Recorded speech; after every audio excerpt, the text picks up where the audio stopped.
मामन जी को कोर्ट ने बेल दी थी। हम कोशिश करेंगे कभी बेल बॉन्ड फर्निश करके आज ही बाहर आ जाए। अभी ऑर्डर हुए हैं।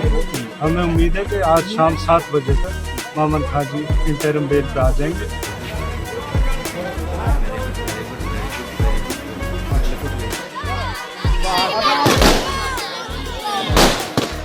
फिरोजपुर झिरका से कांग्रेस विधायक मामन खान को न्यायालय से आज जमानत मिल गई है। कुछ केसों में पहले ही उनकी जमानत अर्जी मंजूर हो चुकी थी। जो केस बचे हुए थे, 2 केस जो बचे हुए थे, उसमें आज जमानत पर माननीय न्यायालय ने मोहर लगा दी है। आज शाम 6:30-7 बजे तक वो जेल से बाहर होंगे। उनके वकील साहब ने बताया कि उनको ये जो ज़मानत दी गई है, या अंतरिम ज़मानत दी गई है, क्योंकि पुलिस अभी तक अड़ी हुई थी कि उनकी जो ICT डिवाइसेस हैं, इलेक्ट्रॉनिक डिवाइसेस हैं, मोबाइल फ़ोन जो है उनका, वो इंटेलिजेंस के पास भेजा हुआ है। एक दिल्ली में हेडक्वार्टर है इंटेलिजेंस का, सबके फ़ोन वहीं पर चेक होने जाते हैं। सभी जो महकमे होते हैं, सिविलियंस के होते हैं, उसमें लगभग 10-15 दिन का समय या महीने तक भी कभी कभी लग जाता है। रिकवर डाटा किस तरह का करना होता है, कुछ डिलीटेड डाटा है उसको भी रिकवर करना होता है। तो उसको रिकवर करने के लिए पुलिस ने कहा कि देखिए इतना समय और लगेगा, फिर से चर्चा होनी चाहिए, उससे और भी कोई सबूत सामने निकल कर आ सकते हैं, हम हमारा पक्ष जो है फिर से रखेंगे। तो उनको रिकवर करने के लिए हमने इनका मोबाइल है वो डायटेक के लिए भेजा हुआ है, तो वो 1 हफ्ते के अंदर अंदर आ जाएंगे। इसलिए कोर्ट ने कहा है कि भाई डायटेक की जब रिपोर्ट आ जाएगी फिर दोबारा आर्गूमेंट होगी 18 तारीख को। जब वो ICT डिवाइसेस की जानकारी आ जाएंगी, उसमें से सबूत निकल कर सामने अगर कुछ आ पाए तो, इसलिए कोर्ट ने कहा ठीक है हम अंतरिम जमानत दे रहे हैं। अंतरिम जमानत मतलब पूरी तरह से जमानत नहीं दी कि आपको जमानत दे दी भैया केस आपका अब कोर्ट में चलता रहेगा। 18 तारीख तक ये जमानत दी गई है। उसके बाद मामन खान को फिर से पेशी करनी पड़ेगी, कोर्ट में प्रेजेंट होना पड़ेगा। पुलिस अपने पक्ष रखेगी, वकील अपने पक्ष रखेंगे। अगर कुछ वहाँ से आया उस मोबाइल फ़ोन में तो हो सकता है इनको जमानत न भी दे दी जाए। जिस तरह से पुलिस फिर से समय मांग सकती है, पूछताछ के लिए रिमांड मांग सकती है, पर फिलहाल के लिए 18 अक्टूबर तक अंतरिम जमानत मामन खान को दे दी गई है। 18 तक मामन जी को कोर्ट ने बेल दी थी। जेल से जो है कब घर जा सकेंगे? हम कोशिश करेंगे कभी बेल बॉन्ड फर्निश करके आज ही बाहर आ जाए। जैसे ये खबर हमने देखी तो कई सवाल हमारे मन में आए, और जो पास्ट में हुआ है, जो मामन खान के ऊपर आरोप लगे हैं और जो माहौल बन रहा था, उसको लेकर भी पिछले दिनों जो कुछ हुआ तमाम चीज़ें हमारे दिमाग में दौड़ने लगी। याद कीजिए वो समय जब बाकायदा प्रेस कॉन्फ्रेंस करके SP नरेंद्र बिजारनिया ने कहा था कि मामन खान जो है उनके खिलाफ पर्याप्त सबूत मिले हैं दंगाइयों के साथ संलिप्त होने के। उन्होंने बाकायदा जगह भी मेंशन की थी, यहाँ पर इसके आसपास उनकी जो है लोकेशन ट्रेस हुई है। उनका जो व्यक्तिगत गार्ड जो है सरकार ने प्रोवाइड करा है, उसकी लोकेशन भी यहीं पर ट्रेस हुई है। और जितने भी हिंदू संगठन थे उन्होंने कहा था कि देखिए मामन खान अब बहाना बना रहा है कि वो तो यहाँ था ही नहीं, वो तो गुरुग्राम में था, तो गुरुग्राम में हो गया तो क्या हो गया, पहले ही मामन खान ने जाल बिछा दिया होगा, मामन खान के कारण ही ये तमाम चीज़ें हुई हैं। पर अब धीरे धीरे जो इस चीज़ों की परतें जो खुलने लगी हैं, एक तरफ जहाँ मोनू मानेसर ने जमानत लगाई थी उनके ऊपर धारा इतनी संगीन है, तथ्य वहाँ की पुलिस का इतना मजबूत माननीय कोर्ट को लगा कि मोनू मानेसर को बेल देने से इनकार कर दिया गया। जमानत मोनू मानेसर को नहीं मिली, माननीय कोर्ट ने नहीं दी। सारे ठेकेदारों ने पूरा जोर लगा रखा था मोनू मानेसर को बचाने के लिए, पर जमानत उनकी नहीं मिली। वहीं मामन खान को लेकर 3 मामलों में बताया पहले ही हो चुके थे, ये 2 मामले हैं। इनके ऊपर आज बेल मिलते ही फाइनली बेल, अंतरिम बेल मामन खान को मिल गई है। तो मामन खान का केस कोर्ट में कितना टिका होगा? कोर्ट ने आज ये कह दिया कि ठीक है हम जमानत दे रहे हैं। सारे जितने केस बनाए हुए थे, आपको पता है जिस केसों में गिरफ्तार किया गया था उन्हीं के बेसिस पे रिमांड पर भेजा गया था। रिमांड में कुछ नहीं निकला, खास तौर पे पुलिस पेश नहीं कर पाई न्यायालय के सामने। फिर से किसी और मामले के साथ FIR को क्लब करके फिर पेश किया गया था, फिर रिमांड मांगी गई थी, फिर भेजा गया था। अंततः ऑन रिकॉर्ड शायद हरियाणा पुलिस कुछ ऐसा पेश नहीं कर पाई, कोई सबूत, पुख्ता सबूत जिस तरह से हामी भर रहे थे एसपी नरेंद्र बिजारनिया साहब कि पर्याप्त सबूत हैं इनके संलिप्त होने के दंगाइयों के साथ, उस तरह का मटेरियल अगर पुलिस प्रस्तुत कर पाती, शख्स स्पष्ट तौर पर सामने रखे हुए दिखते, सबूत दिखते, देखिए ये सबूत हैं, जिस तरह से प्रेस कॉन्फ्रेंस में कह रहे थे वो कोर्ट में रख देते, तुरंत कोर्ट मान लेता और तुरंत आगे की कार्रवाई जो भी है वो शुरू हो जाती। पर अब जमानत देनी पड़ रही है, बेल देनी पड़ रही है, तो भाई साहब आप प्रस्तुत कर ही नहीं पा रहे, अपनी बात को प्रूफ ही नहीं कर पा रहे जो आपने आरोप लगाया था। यकीन मानिए कि एक तरीके से माहौल ऐसा उस समय पर बना दिया गया था कि 100% मामन खान तो इन दंगों का मास्टरमाइंड है, ये माहौल बना दिया गया था।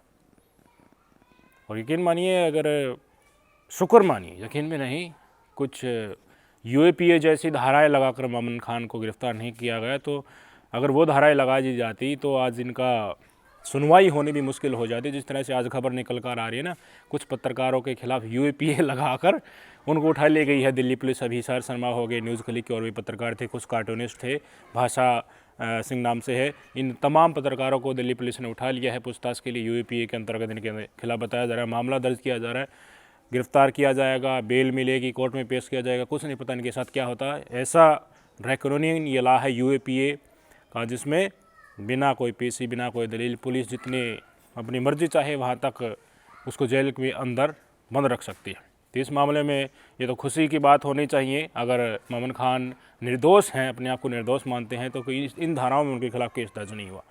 तो आज जिस तरीके से ये बेल मिली है, अंतरिम बेल इनको मिली है, अब पूरा का पूरा मामला डिपेंड करता है 18 तारीख को जब फिर से पेशी होगी, उस समय पे हरियाणा पुलिस क्या तथ्य वहाँ पर पेश करती है।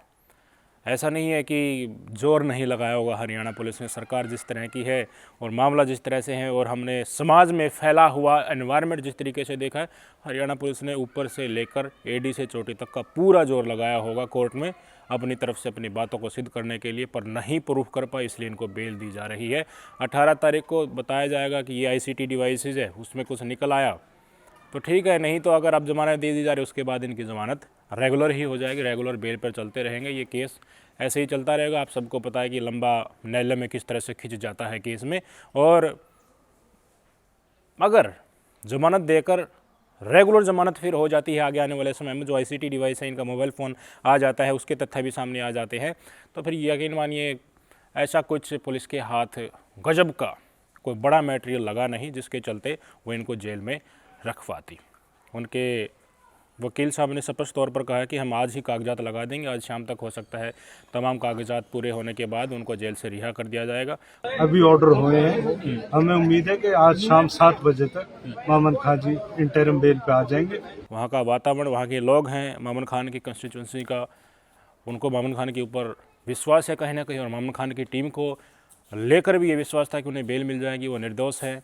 क्योंकि घटनाएं कुछ इस तरह की सामने आई कि मामन खान ने जो बताया था लगातार उनके ऊपर, तो यही दोषारोपण किया जा रहा था कि उन्होंने बयान दिया था ना विधानसभा में कि प्याल से फोड़ देंगे मोनू मानेसर की, तो डेफिनेटली इस तमाम प्रकरण जो नौ हिंसा का हुआ था, जहां लोगों को मारा गया था, इसको मामन खान ने ही रचा होगा।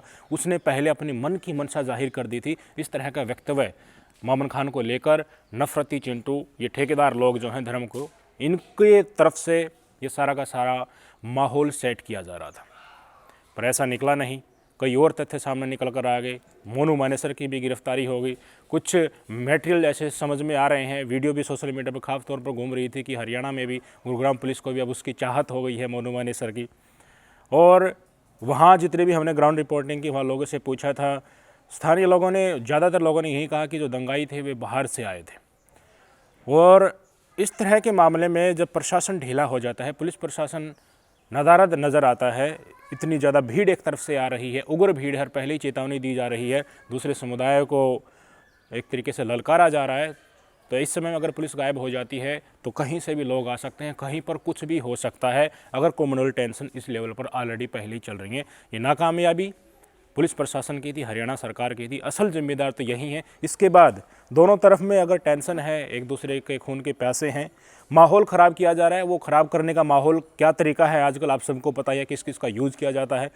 संगठन हो गए, गोरक्षा के नाम पर हो गए, लव जिहाद के नाम पर हो गए, हिंदुत्व के नाम पर हो गए, माहौल ख़राब करना, दूसरे पक्ष को ज़्यादा से ज़्यादा उकसाना, पूरे समुदाय को ही एक केस को लेकर एक गोरक्षा को लेकर पूरे समुदाय को जिहादी कहकर उनको अपना जीजा बताना, मेवातियों को तो हम गौरक्षक जो गो तस्करी करते हैं उनको तो काटेंगे, 100 बार काटेंगे, घर से उठाएंगे, कट्टा लेकर आना, पूरे काफिले के साथ मेवात एरिया में सायरन जो पुलिस वाला होता है उसके साथ घूमना, लाइव चलाना है फेसबुक पर। इनका मकसद यही था कि दूसरे समुदाय को ज़्यादा से ज़्यादा उकसाया जाए ताकि 1-2 लोग तो वहाँ से उठकर आए। जिस तरह से अब इस नूह वाली ब्रजमंडल यात्रा में देखने को मिली है इंसिडेंट, इस तरह के इंसिडेंट के लिए ये वेट कर रहे थे, इस मौके के लिए वेट कर रहे थे। ये इनका प्री प्लान्ड एक तरीके से एक्शन दिखता है कि उस समुदाय को इतना उकसाओ, पूरे समुदाय को टारगेट करके पूरे मेवात को ही देशद्रोही, आतंकवादी, पत्थरबाज, गो तस्कर, हिंदुत्व के लिए खतरा करार दे दो ताकि कुछ तो वहाँ से जो असामाजिक तत्व उस समुदाय में हैं, जो ऐंठन वाले होते हैं, जो जल्द ही उग्र हो जाते हैं, एटलीस्ट वो लोग तो उठ कर आए और हम पर हमला करें। ये नतीजा इसी तरह की प्रणाली का था। पुलिस सजग रहती तो कुछ नहीं होता। जितने लोगों को, बड़ी संख्या में लोग अब भी जेल में बंद हैं, कुछ को बेल भी मिल गई है और मोमिन खान को भी अब बेल मिल रही है। प्रकरण धीरे धीरे समाज में सेटल हो रहा है, चीज़ें स्पष्ट तौर पर सामने आ रही हैं। बजरंग दल वालों ने सामूहिक इस्तीफा दे दिया है जब से मानो मोनेसर अंदर गया है, धीरे धीरे पीछे खिसकते हुए नजर आ रहे हैं। तस्वीर साफ हो गई है भाई साहब। हरियाणा में अगर आपको राजनीति करनी है तो धरातल पर ही करनी पड़ेगी। जो कोशिश की गई थी धर्म के नाम पर पूरे समुदाय को बदनाम करके राजनीतिक रोटियां सेकने की, बीजेपी का पक्ष मजबूत करने की, वो बहुत कमज़ोर हो चुका है।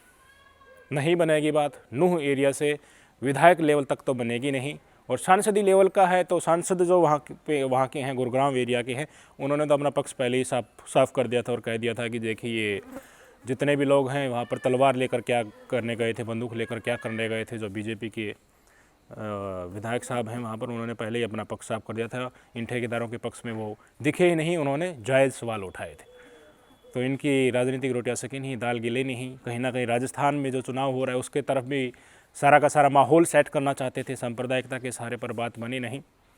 देखते हैं आगे क्या होता है। अगर मोमिन खान निर्दोष निकलते हैं तो ये भी एक बहुत आश्चर्य वाली बात होगी कि एसपी लेवल का अधिकारी भी बाकायदा प्रेस कॉन्फ्रेंस के दम भरता है कि मोमिन खान के खिलाफ हमारे पास पुख्ता सबूत हैं, और कोर्ट में वही चीज़ें फिसड्डी साबित हो रही हैं, मोमिन खान को बेल मिल रही है। आगे आने वाले समय नरेंद्र बिजारनिया एसपी और भारतीय जनता पार्टी, और आज इस समाज में पुलिस जो खाकी पहनी हुई है और प्रशासन जो है उसकी कितना वजनदार वो कानून के प्रति हैं, कितनी उनकी सच्चाई होती है उनके शब्दों की कही हुई, और उनकी कार्यकुशलता क्या है, किसकी अंगुलियों के ऊपर वो नाचते हैं, निष्पक्ष कार्रवाई करती हैं, तमाम चीज़ें शीशे की तरह, पानी की तरह साफ देखने को मिलेंगी आगे आने वाले समय में। इंतज़ार कीजिए। मोमिन खान जो बताते हैं आगे आकर प्रेस कॉन्फ्रेंस, अगर वो कहते हैं आज बाहर होकर या कल करते हैं, उन चीज़ों पर भी हम चर्चा करेंगे। किस तरीके से जेल के अंदर उनसे पूछताछ हुई है, क्या निकला क्या नहीं निकला। मोमिन खान को तो स्पष्ट तौर पर पता चल ही गया होगा, क्योंकि जो क्वेश्चन लिस्ट दी जाती है, जो पूछताछ की जाती है, उनके वेटेज से ही पता चल जाता है मामला क्या है, उनका इन्वेस्टिगेशन का एक तरीके से किस कैटेगरी का लेवल है, और वो किसी तरह के किसी सरकार के प्रति फैलाया गया कि जाल है, वहाँ से मोटिवेटेड है या निष्पक्ष है, वो सब कुछ मोमिन खान ही कल की प्रेस कॉन्फ्रेंस अगर करेंगे तो वो बता सकते हैं। इंतज़ार कीजिए, वेट कीजिए। नमस्कार।